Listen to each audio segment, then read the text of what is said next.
Good morning student. आज हम लोग बात करेंगे मैग्नेटिक मटेरियल को लेकर के, बट उसके पहले relation between mu r and जीटैम, रिलेशन बिटवीन मैग्नेटिक परमिएबिलिटी और ससेप्टिबिलिटी, ये दोनों के बीच का रिलेशन हम लोग पहले बात कर लेंगे। जैसे सोलेनॉइड, पिछला वीडियो सब में आप लोग जाइएगा देखिएगा, सोलेनॉइड को लेकर के सोलेनॉइड का मैग्नेटिक फील्ड अगर हम लोग निकालना चाहें तो हम लोग डिराइव किए हैं बी नॉट इक्वल टू होता है म्यू नॉट एन आई। लेकिन सोलेनॉइड के अंदर में एक अगर आयरन रॉड को, एक बार को, एक मैग्नेटिक मटेरियल को अगर हम लोग डाल देंगे तो अब जो इसका जो मैग्नेटिक फील्ड जो होगा वो बी नॉट तो हो गई पहले जो था, लेकिन इसके अंदर में भी कुछ मैग्नेटिक जो फील्ड है वो इंड्यूस्ड हो जाएगा, जो डिपेंड करेगा उसका इंटेंसिटी ऑफ मैग्नेटाइजेशन के ऊपर। तो हम लोग इस इंड्यूस्ड मैग्नेटिक फील्ड को बीएम से हम लोग डिनोट कर सकते हैं। तो हम लोग बोल सकते हैं जब कोई आयरन रॉड के ऊपर में हम लोग कुछ ऊंट्स देंगे वायर का और बनाएंगे उसको सोलेनॉइड, तो उसमें टोटल जो मैग्नेटिक फील्ड होगा बी नॉट बी एम। तो बी नॉट बराबर पहला जो मेरा इसके पहला वीडियो है उसमें आप लोग देखे हैं, हम लोग प्रूव किए हैं या हम लोग बात किए हैं B not equal to mu naught H और बी एम का मतलब तो इस आयरन रॉड के अंदर मैग्नेटिक गुण कितना इंड्यूस्ड हो रहा, इसलिए यहाँ पर अगर एच लिखेंगे तो यहाँ पर हमको लिखना पड़ेगा वही B M equal to mu naught I. I माने इंटेंसिटी ऑफ जो हम लोग बात कर रहे थे मैग्नेटिक फील्ड। तो अब म्यू नॉट कॉमन ले लीजिए, एच प्लस आई।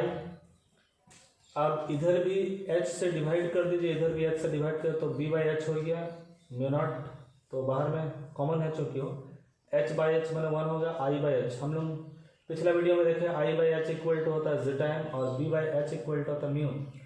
तो mu equal to mu naught 1 plus जीटाइम, ये भी एक रिलेशन है। या तो म्यू, इसको इधर ले म्यू बाई म्यू नॉट, तो mu equal to mu naught into mu r होता है, तो mu by mu naught equal to mu r होगा, तो mu r equal to 1 plus जीटाइम। This is the relation between magnetic जो relative permeability है और यह है आपका मैग्नेटिक ससेप्टिबिलिटी। तो ये जो रिलेशन है, this is the relation between magnetic permeability and susceptibility and this is the relation between magnetic relative permeability and susceptibility. तो हम लोग यहाँ से बोल सकते हैं जिसका परमेबिलिटी ज़्यादा है उसका ससेप्टिबिलिटी भी ज़्यादा हो। अब हम लोग कुछ मैग्नेटिक मटेरियल लोअर स्टैंडर्ड में, जो खास करके ग्रेजुएशन लेवल में हम लोग जो मैग्नेटिक मटेरियल के बारे में जो बात करते हैं, 3 तरह का मैग्नेटिक मटेरियल या मैग्नेटिक सब्सटेंस हम लोग को देखने को मिलेगा। डाया, पारा, फेरो। जब हम लोग एमएससी लेवल में जाएंगे तो और भी हम लोग बात करेंगे, जो एंटी फेरो, फेरी, ये सब के बारे में बात करेंगे। तो अभी उसको हम लोग छोड़ देते हैं। तो डाया मैग्नेटिक सब्सटेंस, आने वाला वीडियो में डिटेल्स में हम लोग जाएंगे डाया मैग्नेटिक, पारा और फेरो का, इसका जो थ्योरी है डायमैग्नेटिक सब्सटेंस के बारे में कुछ बात अभी जो हम बताएंगे, तो इसको लेकर के तो एक थ्योरी देना पड़ेगा कोई साइंटिस्ट को। तो लांजीवियंस थ्योरी ऑफ डायमैग्नेटिज्म आगे वाला वीडियो में हम लोग बात करेंगे। फिर लांजीवियंस थ्योरी ऑफ पारामैग्नेटिज्म बात करेंगे। विशेष थ्योरी ऑफ हम लोग फेरोमैग्नेटिज्म बात करेंगे, जो एक्सेप्टेड थ्योरी अभी तक हमारे पास लांजीवियंस का डाया पारा है और विशेष का फेरो। अभी हम लोग उस थ्योरी के ऊपर में अभी हम लोग फोकस नहीं करेंगे, हम लोग खाली बात करेंगे व्हाट आर डायामैग्नेटिक सब्सटेंस। तो जैसे कोई भी सब्सटेंस के अंदर आप लोग जानते हैं हर एक सब्सटेंस के अंदर एटम होता है, एटम के अंदर न्यूक्लियस के चारों ओर इलेक्ट्रॉन का ऑर्बिट होता है। तो ये इलेक्ट्रॉन आउटर मोस्ट ऑर्बिट में इलेक्ट्रॉन 1 हो सकता है, 2 हो सकता है, 3 हो सकता है, या तो ये पूरा जो ऑक्टेट जो है वो फुल हो सकता है। तो अब हम लोग उसी के आधार पर जो इलेक्ट्रॉन, जो रिवॉल्विंग जो इलेक्ट्रॉन है, आप लोग जानते हैं जो मैग्नेटिक इफेक्ट ऑफ करंट में बहुत सारा टॉपिक में हम लोग बात किए हैं, circular loop, current in a circular loop. तो जब कोई सर्कुलर वायर में करंट फ्लो करता है, अगर वायर में करंट ऐसे फ्लो कर रहा, that wire will be behave like a magnet, उसका जो मैग्नेटिक लाइन्स ऑफ फोर्स नीचे से ऊपर तरफ जाएगा। तो इसी तरफ से एटम के अंदर जो न्यूक्लियस है, न्यूक्लियस के चारों ओर जो इलेक्ट्रॉन जो रिवॉल्व कर बहुत ही फास्ट, उसका फ्रीक्वेंसी बहुत ज़्यादा है। तो इतना हाई फ्रीक्वेंसी से वो जो इलेक्ट्रॉन जो मूव कर रहा है, that is also equivalent to a current loop, माना न्यूक्लियस के चारों ओर एक छोटा सा स्मॉल अमाउंट ऑफ करंट हम लोग बोलेंगे सर्कुलर पाथ में फ्लो कर। तो कहीं पर करंट है का मतलब क्या है, करंट है तो मैग्नेट है। तो ये जो इलेक्ट्रॉन ऑर्बिट के चारों ओर, न्यूक्लियस के चारों ओर, ऑर्बिट के चारों ओर, न्यूक्लियस के चारों ओर जो ऑर्बिट में जो रिवॉल्व करते हैं, या तो उसका जो स्पिन मोशन है, इसके आधार पर हम लोग बोल सकते हैं जो मैग्नेट का जो कारण है, मैग्नेटिक गुण जो एटम के अंदर में इलेक्ट्रॉन का मोशन के चलते ही उसके अंदर में मैग्नेटिक गुण है। लेकिन आप लोग जानते हैं जो ऑर्बिट में जो इलेक्ट्रॉन जो रिवॉल्व कर रहे हैं, अब कितने ऑर्बिट में कितने इलेक्ट्रॉन रिवॉल्व कर रहे हैं, उनका जो मैग्नेटिक मोमेंट होगा किधर होगा, मैग्नेटिक मोमेंट तो वेक्टर क्वांटिटी, तो रिजल्टेंट मैग्नेटिक मोमेंट के आधार पर ही वो एटम या वो सब्सटेंस मैग्नेट है कि नहीं हम लोग डिटरमाइन कर पाएंगे। तो उसको लेकर के हमारा थ्योरी है। तो आज तो हम लोग थ्योरी पे जाएंगे नहीं, तो हम लोग जस्ट थोड़ा डिफाइन करेंगे और कुछ एग्जांपल हम लोग लेंगे। तो डायमैग्नेटिक सब्सटेंस, हम लोग उस तरह के सब्सटेंस को हम लोग बोलेंगे जिसका एटम मैग्नेट नहीं है, यह है पहली बात। लेकिन इस तरह का सब्सटेंस को जब हम लोग मैग्नेटिक फील्ड के अंदर में डालेंगे, सब्सटेंस जो एटम से बना हो उसको मैग्नेटिक फील्ड के अंदर में डालेंगे, तो मैग्नेटिक फील्ड के ऑपोजिट डायरेक्शन में, याद रखिएगा, जब हम लोग डायामैग्नेटिक मटेरियल को मैग्नेटिक फील्ड के अंदर में डालेंगे, डायामैग्नेटिक मटेरियल का एटम मैग्नेट नहीं होता। सवाल आएगा तो एटम मैग्नेट क्यों नहीं, उसके अंदर में तो इलेक्ट्रॉन तो घूम रहे, फिर भी मैग्नेट क्यों नहीं, हम लोग बात करेंगे आगे।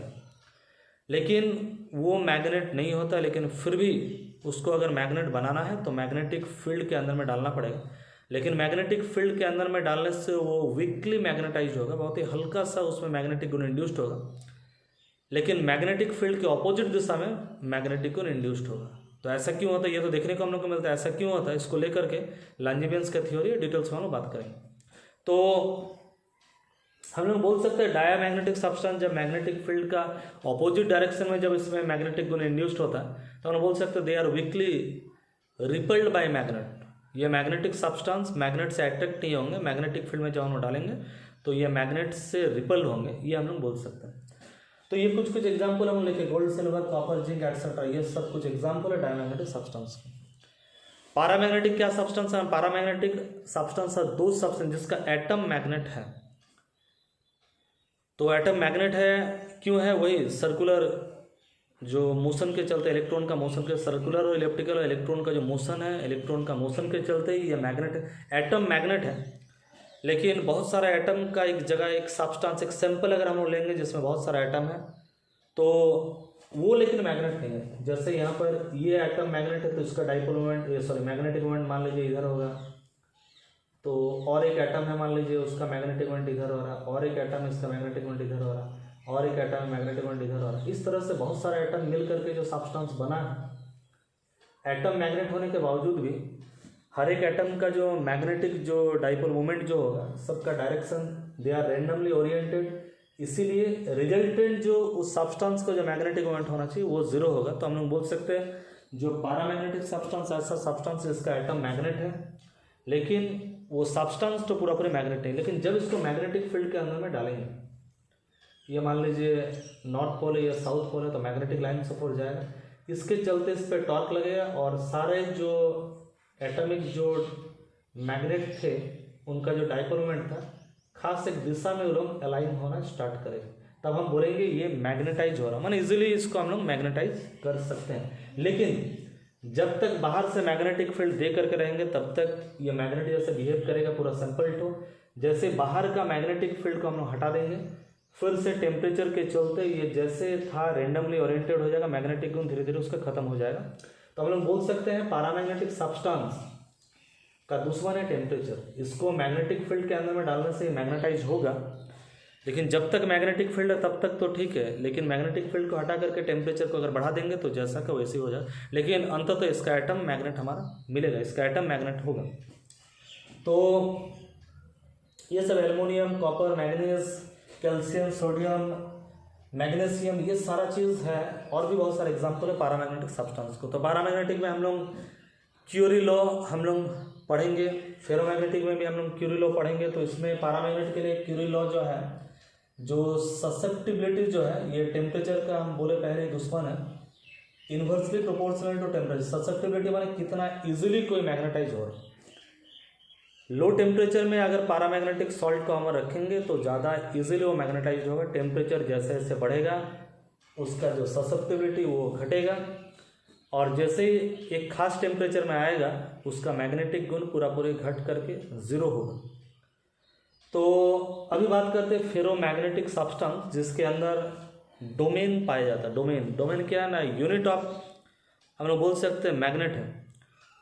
डोमेन एक माइक्रोस्कोपिक वॉल्यूम हम लोग बोल सकते हैं, बहुत ही छोटा वॉल्यूम जिसमें मैग्नेट का गुण है। डोमेन का मतलब खाली एटम नहीं, बहुत सारा एटम। जैसे हम लोग देख सकते हैं पारा में एक एक एटम मैग्नेट है, लेकिन फेरोमैग्नेटिक सब्सटेंस के अंदर में हमको बहुत सारा डोमेन मिलेगा। ये सब है डोमेन का वाल। हम लोग ऊपर क्लास में ये सब के विषय में डिटेल्स में आलोचना करेंगे। तो ये जो डोमेन है, डोमेन के अंदर में बहुत सारा एटम रहता है। तो मान लीजिए ये डोमेन के अंदर सभी एटम का जो मैग्नेटिक डायपोल एक ही दिशा है। ये डोमेन के अंदर जरूरी नहीं उधर हो, ये डोमेन के अंदर हो सकता है सभी में इधर हो, इधर हो, नीचे तरफ। तो हम लोग यहाँ पर क्या देख रहे हैं, जैसे पैरामैग्नेटिक सब्सटेंस का एक एक एटम मैग्नेट था, फेरोमैग्नेटिक सब्सटेंस और थोड़ा डिग्री हम लोग को ज़्यादा मिल जा रहा है। वो क्या है ना, एक एक एटम तो मैग्नेट है, लेकिन बहुत सारा एटम एक छोटा माइक्रोस्कोपिक वॉल्यूम फॉर्म कर रहा है जो खुद एक मैग्नेट है। इसी का नाम है आपका डोमेन। तो ये भी एक डोमेन है। इस तरह से बहुत सारा डोमेन है, लेकिन ये डोमेन का मैग्नेटिक मोमेंट का डायरेक्शन है इधर, ये डोमेन का इधर, ये डोमेन का हो सकता है ऊपर, ये डोमेन का हो सकता है नीचे। तो सब डोमेन का मैग्नेटिक मोमेंट मैग्नेटिक फील्ड के एब्सेंस में सब डोमेन का मैग्नेटिक मोमेंट रेंडमली ओरिएंटेड होता। तो हम लोग बोल सकते हैं जो फेरोमैग्नेटिक सब्सटेंस का एक छोटा पार्ट मैग्नेट है। जैसे मान लीजिए आयरन, जैसे एग्जांपल दिए, लोहा का एक नेल अगर हम लोग लेंगे, कांटी अगर लेंगे, तो कांटी हम लोग जानते हैं कांटी दूसरा कांटी को अट्रैक्ट नहीं करता क्योंकि मैग्नेट नहीं है। उसके अंदर छोटा यूनिट मैग्नेट है, माने छोटा मैग्नेटिक गुण है जिसको हम लोग बोलते हैं डोमेन। हर एक कांटी के अंदर डोमेन मिलेगा हम लोग को, हर एक लोहा के अंदर हम लोग को डोमेन मिलेगा। लेकिन चूंकि हम बोले सब डोमेन, अगर ये एक नेल है, सब डोमेन का डायरेक्शन अलग अलग है बोल के टोटल जो रिजल्टेंट जो मैग्नेटिक गुण होना चाहिए वो जीरो, इसलिए कांटी के अंदर मैग्नेटिक गुण नहीं है। लेकिन उस आयरन नेल को जब हम मैग्नेटिक फील्ड के अंदर में डालेंगे तो डोमेन सब क्या होगा, रोटेट होगा और एक मैग्नेटिक फील्ड के डायरेक्शन में अलाइंड हो जाएगा, और तब वो कांटी में, आयरन नेल में या कोबाल्ट निकल का कोई मटेरियल में पूरा पूरी मैग्नेटिक गुण आ जाएगा। हम बोलेंगे पूरा पूरी वो मैग्नेटाइज्ड हो गया। अब बहुत दिन तक मैग्नेटिक फील्ड के अंदर में अगर हम लोग रखेंगे, बहुत देरी तक अगर हम लोग रखेंगे, उसके बाद मैग्नेटिक फील्ड अगर हटा दें, फिर भी इतना जल्दी फिर से डोमेन सब रीअरेंज होकर के रेंडमली ओरिएंटेड नहीं हो सकता, टाइम लगेगा उसको।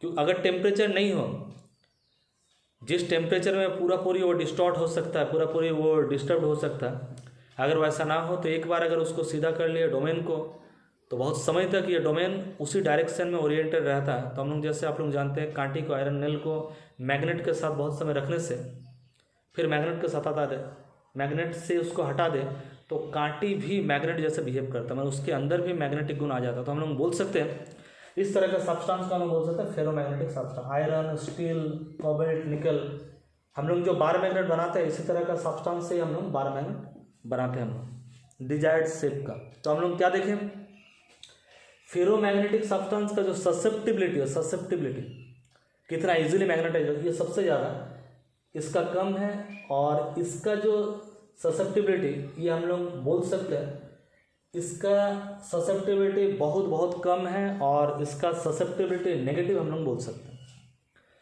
अब अगर हम लोग बात करेंगे इसका ससेप्टिबिलिटी, जैसे हम लोग बात किए टेम्परेचर पर डिपेंड करेगा, इसका भी ससेप्टिबिलिटी टेम्परेचर पर डिपेंड करेगा, लेकिन इसका जो ससेप्टिबिलिटी ये टेम्परेचर पर डिपेंड नहीं करेगा, टेम्परेचर पर इंडिपेंडेंट रहेगा। क्यों? क्योंकि इसका एटम ही मैग्नेट नहीं है।